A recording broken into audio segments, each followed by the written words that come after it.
I was fortunate to have been able to become friends with Doug before he died and learned so much from him in just such a short amount of time.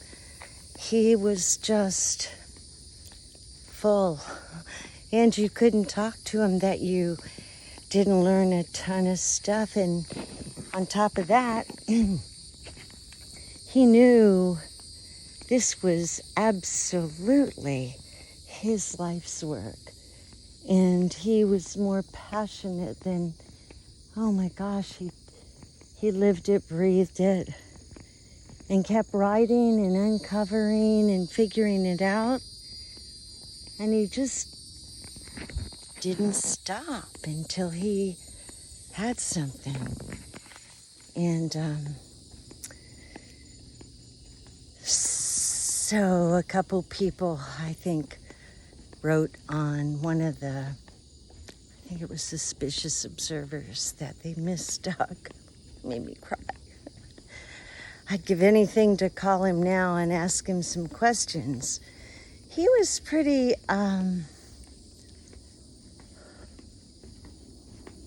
he said the whole thing left him a little discouraged or numb. And I felt like he had expectations that, what would they have been? I guess, what would mine have been? I don't know. I didn't have any.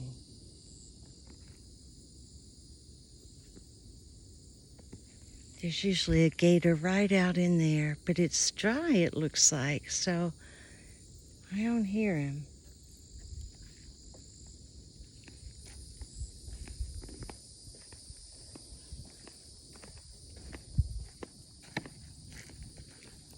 Come on.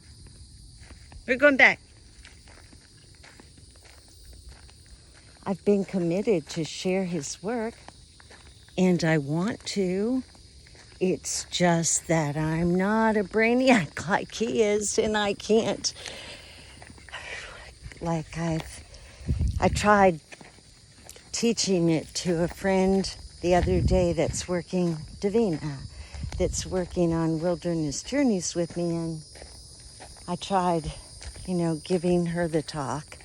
And the story, it wasn't a story, it was a choppy ton of information that most people will have a very hard time understanding.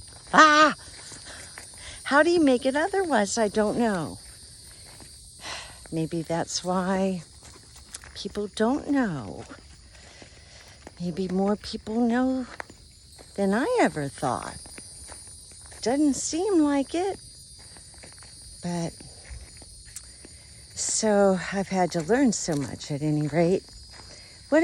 I'm going to try and tell you the story. And if I get names mixed up, I'll fix them later or something like that. I can do better if I'm walking and looking.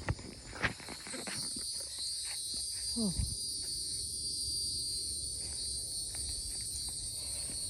Of the 3 expeditions that Doug took with his son and a number of other people, depending on his goal for that particular excursion, he found a number of things. The stands for the breadsticks, the candlesticks, where the ark would have laid,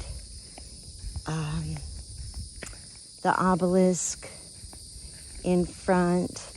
He found where it looks like a cave was made in a cave that kind of protected the location. And because of the coding, no one had ever figured out the location of this. Doug did figure it out. His son, I might be the only one who knows. And he has measurements and everything. And like I said, he's a very smart man. When I share the book, you'll see, or if you read the book, or listen to his video, or mine, you'll see the the numbers and how everything adds up and down to the nth. So he went back. He and his partner kept talking about why can't they figure out what gravity is? Why can't they figure out what light is? Mass, blah, blah, blah. And maybe we're looking at it from the wrong perspective. Maybe we're looking at it with the wrong glasses, right? If you're a student of Covey, he talks at depth about your paradigms and how those glasses that you see through are a good indicator of what you're going to see. So they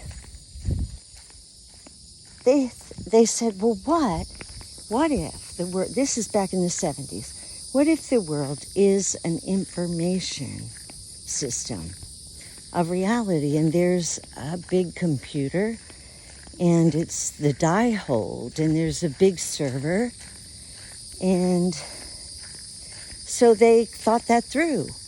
And when they used that, everything kind of fell into place, and the questions got answered. And at that point, Doug said, I've read the Torah over and over and over, but I'm going to do it again until I figure this out. He had already figured out the skip codes, like in Genesis, where it tells barley and plants and trees like that. And he was determined to figure it out.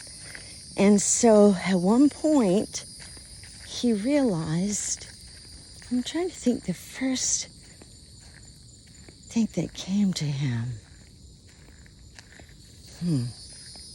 I might have to come back to that. I can't remember the first thing that made him realize he was onto something. But the more he looked, the more it looked like that was valid. When he started studying, all the questions of the Old Testament and applying all the codes and working at it over and over and over, he figured out that it was a number system. I can't tell you the hours he had to have spent on this. And you'll see that, like, the number 400 relates to the cave of Machpelah, the cave at Mount Sinai where the money was. At any rate, the story we're told in the Bible, they've taken some truth and skewed it to create a storyline or a narrative that would work for the Hebrews, and then the New Testament, that's a whole nother deal. So when he figured out, he knew a lot about science, knew what was going on in space at that time, and he figured out that actually the sun did nova through a number of different things. One was the glass on the moon, which that's a question I have got to pursue. But one was that, and that we were definitely on a clock cycle without a question. Oh my gosh, there was a big animal that Wallace just ran after. It was huge, like a big cat. Wallace! Oh, man. Come on! Wallace!